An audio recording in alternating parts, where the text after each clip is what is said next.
vòng chung kết ASEAN Cup 2. Huấn luyện viên Sven Bogdan Eriksson, đội tuyển Philippines, ông thầy người Thụy Điển chính thức cầm quân Philippines trước thềm áp Cup 2018, nhưng đã dừng bước ở bán kết sau 2 lượt trận thua tuyển Việt Nam cùng tỷ số 1-2. Bằng sự từng trải cùng Manchester City và đội tuyển Anh, ông Eriksson đến với bóng đá Philippines với bản hợp đồng 6 tháng, tùy thuộc sẽ gia hạn sau vòng chung kết ASEAN Cup 2019.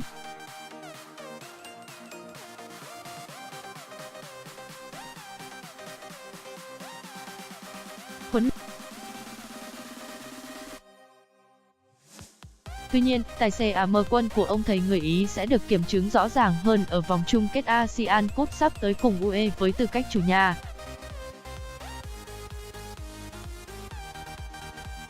Cựu huấn luyện viên của các đội AC Milan, Inter và Juventus là duy nhất trong nhóm các ông thầy nổi tiếng từng giành cúp châu Á.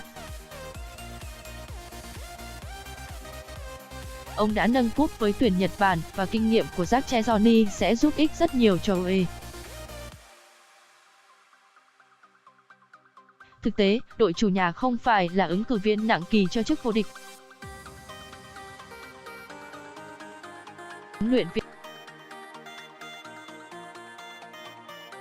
Huấn luyện viên Hector Cooper, đội tuyển Uzbekistan, ông thầy người Argentina, Hector Cooper không có quá nhiều thời gian gắn bó với các tuyển thủ Uzbekistan khi chỉ nhận dẫn dắt họ hồi tháng 8 năm 2018.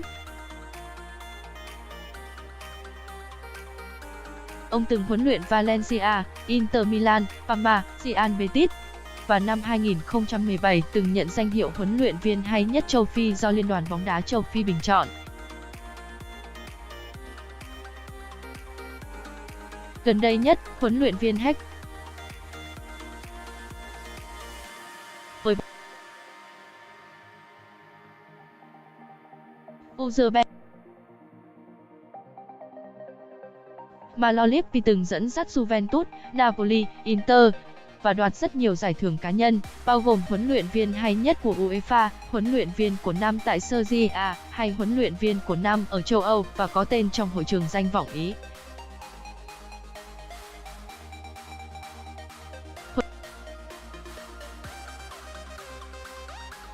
Ông thầy người Ý trở lại huấn luyện đội tuyển Trung Quốc với tham vọng sẽ chiến thắng ASEAN Cup 2019.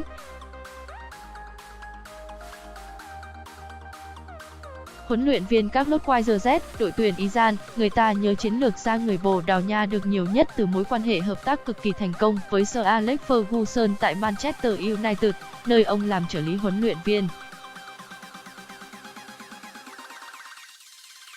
Queiroz có một bản lý lịch lấp lánh để tự hào, với nhiều vai trò khác nhau tại Man United và trở thành một nhân vật cực kỳ được kính trọng tại sân Old Trafford. Huấn luyện viên Queiroz từng làm việc với những cầu thủ nổi tiếng thế giới như David Beckham, Zinedine Zidane, Cristiano.